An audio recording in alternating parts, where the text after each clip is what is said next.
Nangyari po yung malagim na aksidente na yan sa Benguet. 2 linggo pa lamang mula ang aksidente sa isa ring field trip sa Tanay Rizal. Kung nyo matatandaan, 2 estudyante ang namatay sa field trip na yon. At gusto ngayong matukoy ng Land Transportation Franchising and Regulatory Board o LTFRB kung may nilabag na pamantayan ng operator ng na-aksidenteng bus sa Tuba, Benguet. Nakatutok si Chino Gaston. Ipatatawag ng LTFRB ang operator ng na-aksidenteng bus sa Benguet para imbestigahan. Sa ngayon, kinakala pa raw ang mga detalye sa aksidenteng kinasasangkutan ng bus ng Melben Motors na may plakang AFB 769. Gustong malaman ng LTFRB kung may mga paglabag sa pamantayan ng ahensya ang driver o operator nito. Dahil taga Marinduque ang mga estudyante, inaalam rin kung may special permit ang bus na bumiyahe sa Baguio. At kung tourist bus, dapat daw may accreditation naman mula sa Department of Tourism.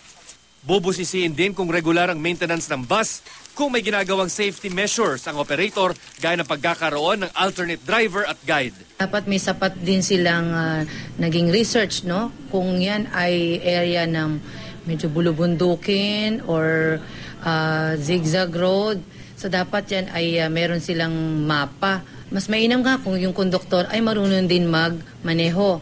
Para sa ganun ay sa long distance ng biyahe, meron din magiging kapalit.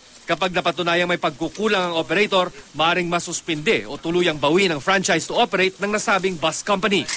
Ayon naman sa guidelines ng Commission on Higher Education o CHED, anumang field trip ay dapat may konsultasyon sa mga magulang o guardian ng mga estudyante bago pa man aprubahan. Ang mga sasamang estudyante dapat may written consent mula sa mga magulang. Kung gagamit ng tour bus o tour operator para sa field trip, dapat accredited ito ng Department of Tourism. At kung maaari, dapat may coordination sa local government units kung saan pupunta ang mga estudyante. Pinuntahan ng GMA News ang Marinduque State College. Pero ang mga opisyal daw, papunta na ng Benguet kasama ang kawani ng Department of Tourism. Nauwi sa trahedya ang field trip sa Tanay Rizal ng mga estudyante mula sa Bulacan. Nagpipicture taking daw noon sa Camp Kapinpin ang mga estudyante mula sa Holy Spirit Academy nang biglang umandar ang sinakyan nilang tourist bus sa pababang kalsada.